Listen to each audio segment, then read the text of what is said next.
Alright, this is Ann. This is part one. You can only put a 10-minute video up, and I got a little more than that, so there's going to be a second part to this.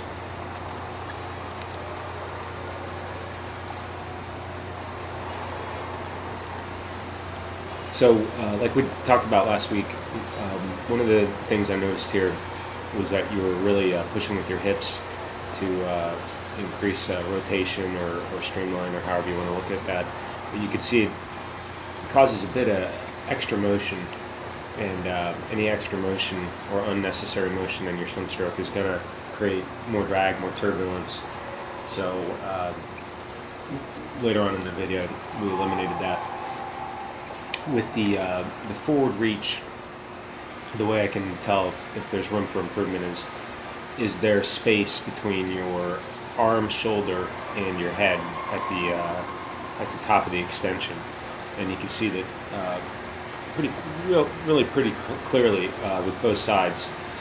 There's some space there. There's room. That means you have room to increase your forward reach by both straightening your arm out almost completely, so your elbow's not quite locked but very close to it, and by really stretching your lat out as much as possible. I mean, you really reach forward. Like, it feels, when you first start doing it, it feels somewhat unnatural, but that's the correct swimming motion.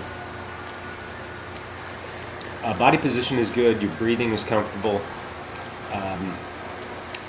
Again, when I look at this, it looks sometimes like you're holding your breath and then exhaling right before you turn to breathe. So you want to exhale completely, or excuse me, you want to exhale while you're swimming. So it's a long, slow exhale while your face is in the water. So here, what I look at is how much motion or twisting there is. So you're getting a pretty good rotation, but it looks like, you know, the hips and legs are just moving a little more than you need to there. Here, what I look at is what is your head doing? Does your head go underwater sometimes? And it gets close to it, like right there. So you don't want to drive your head underwater at any point. You want to keep your head in one spot on the surface of the water. Other thing I look at is where your arms are reaching. And your arms are reaching right in front of your shoulder, which is correct. That's good. All right, here what we look at, the type of pull you do, as well as where your hand is reaching. So your hands, when you're reaching forward, are a bit low, so you could reach a little closer to the surface of the water when you're reaching forward. Extension, we work on that, could be a little better. And then what kind of catch are you doing? So this is more or less what I would call straight arm pulling at the beginning, and then a bit of an elbow slip when you get about halfway into the stroke.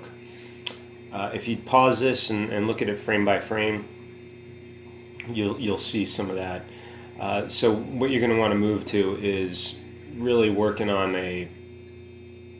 that high elbow catch. So the line you're taking through the water there, the line you're pulling is good.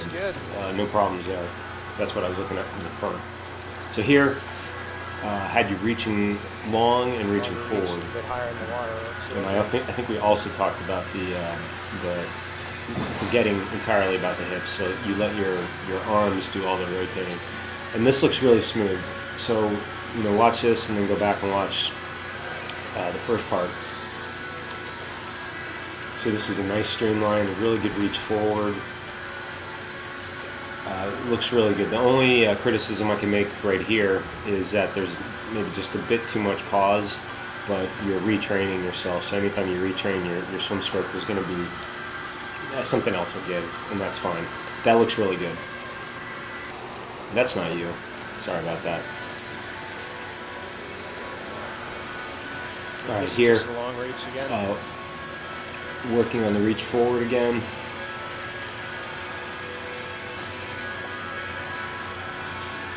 Good rotation. Yeah,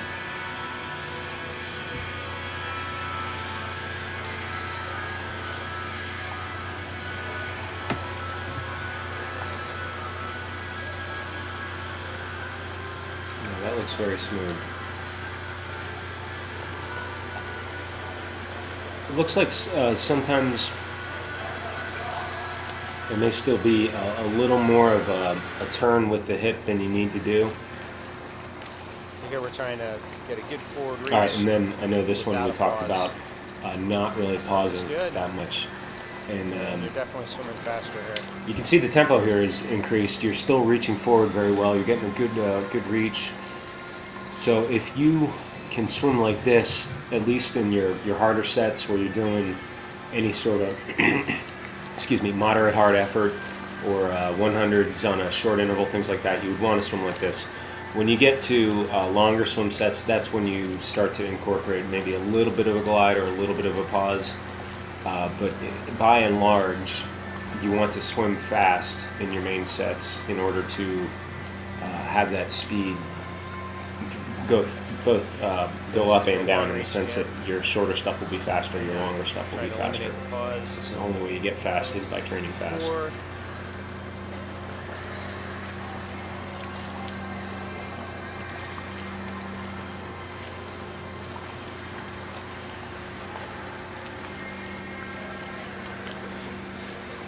This looks good. So this is part one of your sort of tasks. So part one was fixing the reach. The second part is working on the catch, the high elbow catch. So that's the trickier part. There's a paddle that I didn't mention to you guys. It's called Tech Paddle. It's techpaddle.com. It's $25 or so. It might be worth checking out to work on the high elbow catch. There's another one that they sell at Inside Out Sports. It's called the Forearm Fulcrum. Both of them are designed to try and really work that high elbow technique.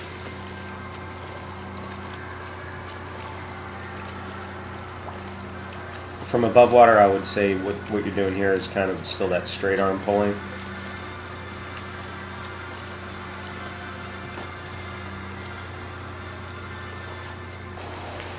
That's not you either. Sorry about that. Alright, this drill is excellent for working on the catch. Focal points, you can think about trying to extend, but with one arm drill, you really are working on the catch more than anything. So that one was a pretty good catch. And what you can look at when you see yourself swimming here, especially if you two can film each other sometimes, that was good right there.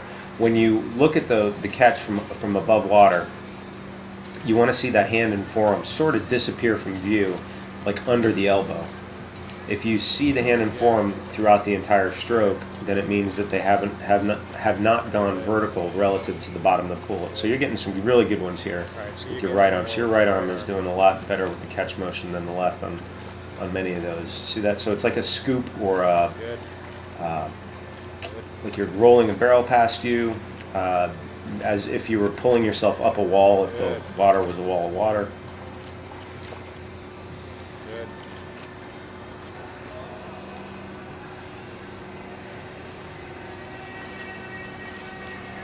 Alright, and then this one just had you swimming and also trying to do the catch. So in training, what you're going to want to do is include the drills at the beginning. We do 650s, 850s a drill, catch-up drill, one-arm drill, the doggy paddle drill, fist drill, a handful of other ones where you're really thinking about extending and catching, extending and catching. Those are the two sort of really key components to a good freestyle swim stroke. That looks pretty good. This is more of the catch-up drill. The second part of that is how hard you pull, the power stroke. How much muscular effort can you put into each stroke. And that's really where your speed comes from. Now some of it does come from your streamline. Your streamline is related very closely to how far you extend forward, which affects your rotation, and then what your kick does. You want to make sure that your kick is effective without moving all over the place or without having a big scissor kick. You didn't have any scissor kick problems, and we talked about the hip thing. So part 2 will be up in a day or two. It'll include some freeze frames and everything.